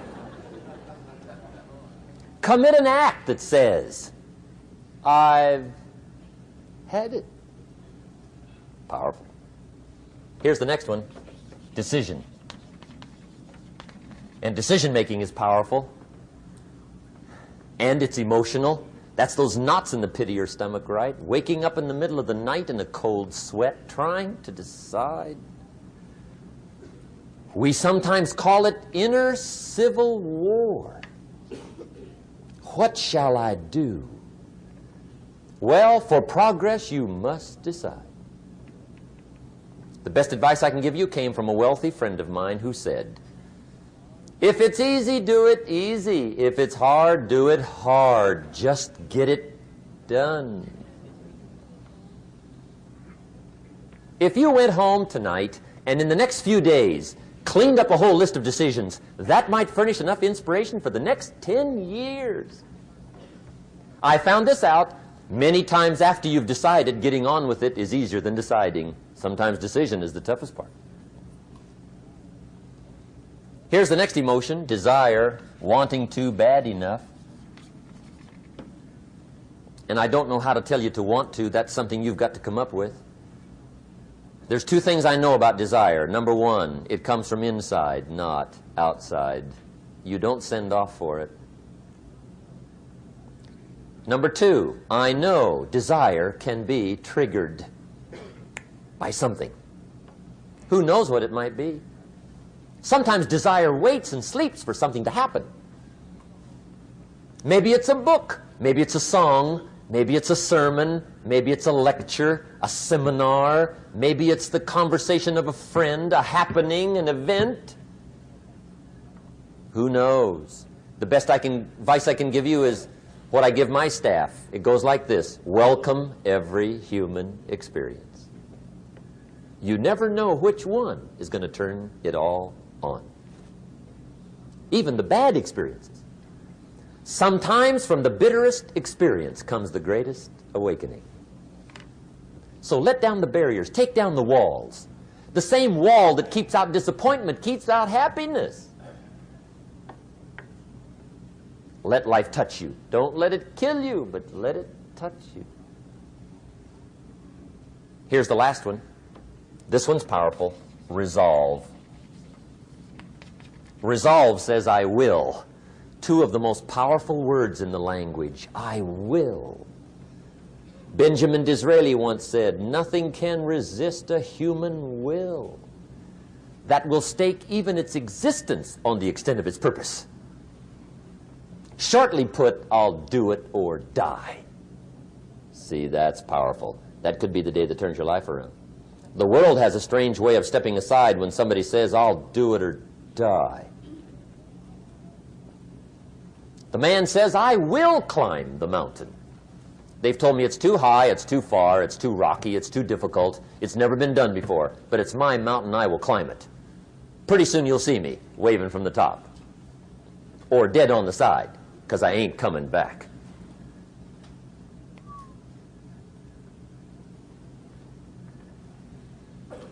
The best definition I ever got from the word resolve came from a little junior high girl in Foster City, California, up north. I'm talking to the junior high kids one day. I love to ask kids definitions. They come up with beauties. I got to the word resolve and I asked, who can tell me what resolve means?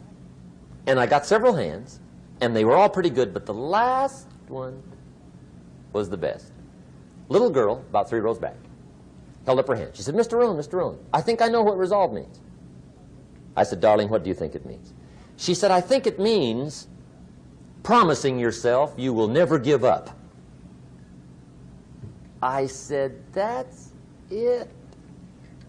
Webster, stand aside. That is the definition. Promise yourself you will never give up. I asked the kids, how long should a baby try to learn how to walk? How long? How long would you give your average baby before you shut him off? How long? See, any mother in the world would say, you're crazy. My baby's going to keep trying until it learns how to walk. What a magic formula. Now let me show you what triggers all emotions into activity that brings results. And results is the name of the game. Here it is. Action. Finally, you must do something about how you feel. Jesus, the master teacher, said, don't just be listeners, be doers. The world admires the doers. Whatever it takes to get you to try harder, read more, set your goals, and go for it. Here's the next attitude disease. Over-caution. Some people never will have much. They're too cautious. Now, you can also be too reckless, but you can also be too cautious. This is called the timid approach to life. And my caution was always the risk. Risk used to drive me right up the wall. I used to say, what if this happens? It's called the language of the poor. What if this happens? And on top of that, if this was to happen, look at the fix I'd be in. I better not try. I could always ace myself out. Then I'll tell you what changed my whole life when I finally discovered it's all risky. The minute you were born, it got risky. If you think trying is risky, wait till they hand you the bill for not trying. If you think investing is risky, wait till you get the tab for not investing. See, it's all risky. Getting married is risky. Having children is risky. Going into business is risky. Investing your money is risky. It's all risky. I'll tell you how risky life is. You're not going to get out alive. That's risky. The Englishman says, well, if that's the way it's going to work out, let's give it a go. Right, that's what it's for. Give it a go. Somebody says, yeah, but I'm looking for safety and security. Fine, then huddle in a corner. We'll cover you with a sheet, bring you 3 meals a day. And we'll protect you, feed you, look after you, care for you. We won't let anything happen to you. And you'll probably live to be 100. The guy said, well, yeah, I'd live to be 100. But what a way to live. Right. What a way to live, safe and secure. Don't ask for security. Ask for adventure. Better to live 30 years full of adventure than 100 years safe in the corner. And see, it's not important how long you live. What's important is how you live. Here's the next attitude disease. We're almost through with this motley list. In fact, we're almost through. Hang on. The next one is pessimism. Pessimism, the deadly disease of always looking on the bad side, the problem side, the difficult side, checking all the reasons why it can't be done. The poor pessimist leads an ugly life. He doesn't try to figure out what's right. He tries to figure out what's wrong. He doesn't look for virtue. He looks for faults. And when he finds them, he's delighted. How ugly. This is the poor guy who looks through the window, doesn't see the sunset. He sees the specks on the window.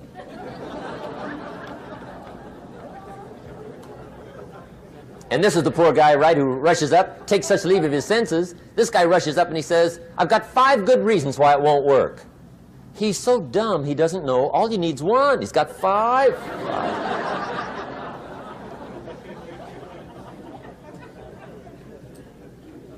To the pessimist, the glass is always half empty. To the optimist, the glass is half full. Why would the same measure affect people 2 different ways? Answer, it all depends on how you look at it. Our lives are mostly affected by the way we think things are, not the way they are. The way we think they are affects us most. There's a subject we don't have time to get into tonight called better thinking habits. One of the major things Shove taught me when I met him, he said, poor thinking habits keeps most people poor. Not poor working habits. Most people work hard, but they don't think hard. And Shove taught me that the mind is like a factory, a mental factory. And whatever you think about all day long pours ingredients into this mental factory. And that's what builds the economic, social, financial fabric of your life. He quoted me a Bible phrase that says, as you think, so you become. How awesome. When he talked about poor thinking habits, he had me. I used to start the day reading the morning newspaper. I mean, you can believe that or not. I'd get a cup of coffee and read the paper. I'd load up on wars and riots and murders and stabbings and killings and bank robberies and muggings and car wrecks and tragedies. I'd even read the back pages. I seem to like that stuff for some weird reason. I'd load up on all that, and then I'd start the day. You can imagine the kind of days I used to have. You walk around on your financial knees. They call you economic peewee.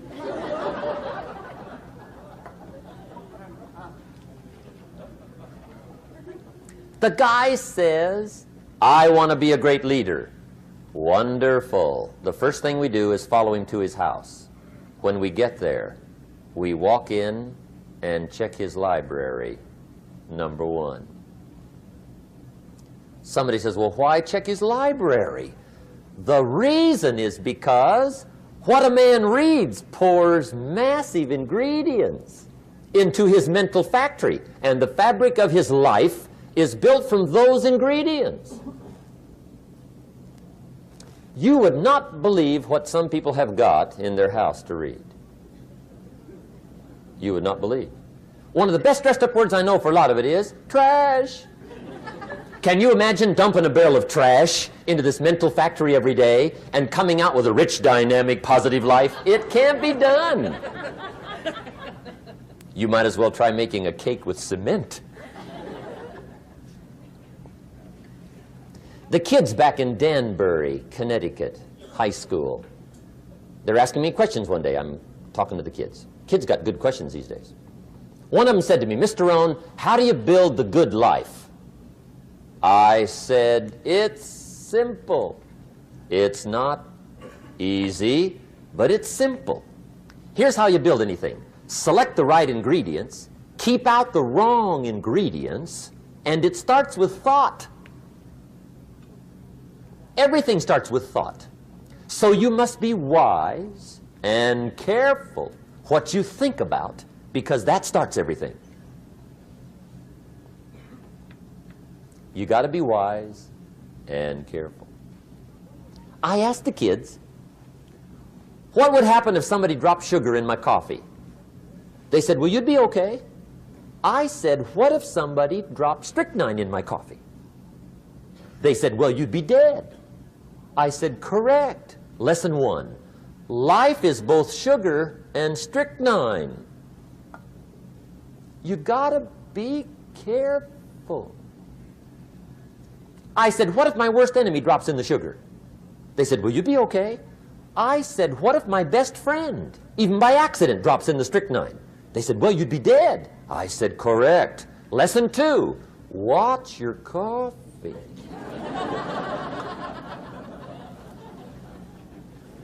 You got to be careful. See, it doesn't matter who hands you the bad stuff.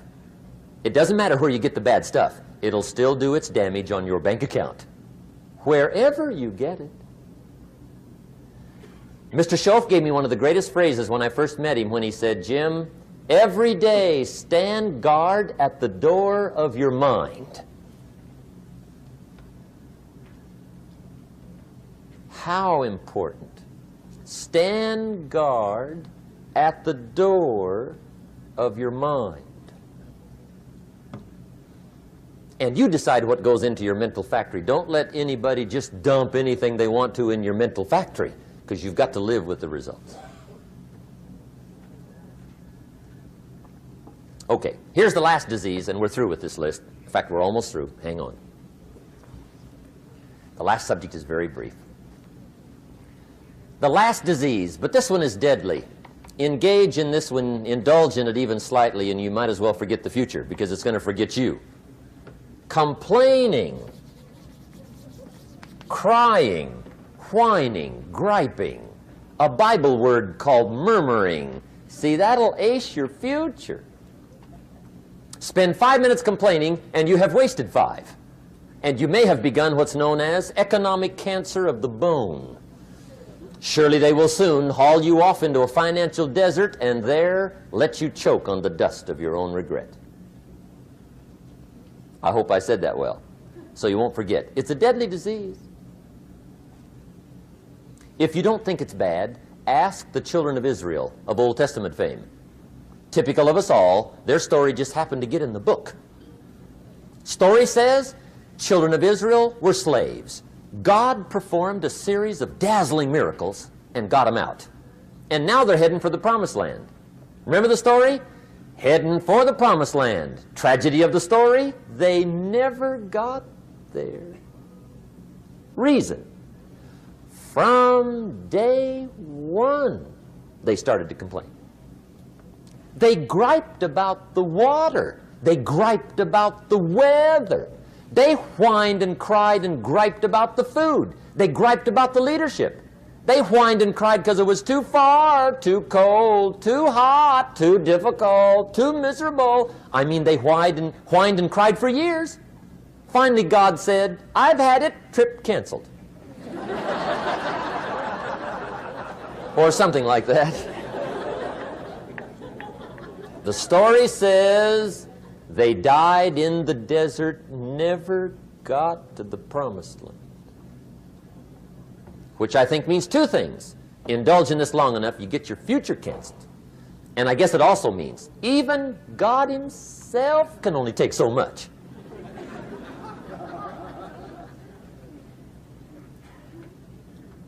Okay. Just be on the lookout of the things that can destroy all the good you start. The war is on. And this evening, tomorrow, mentally, personally, socially, economically, you got to make sure you're winning the war. And this is part of it.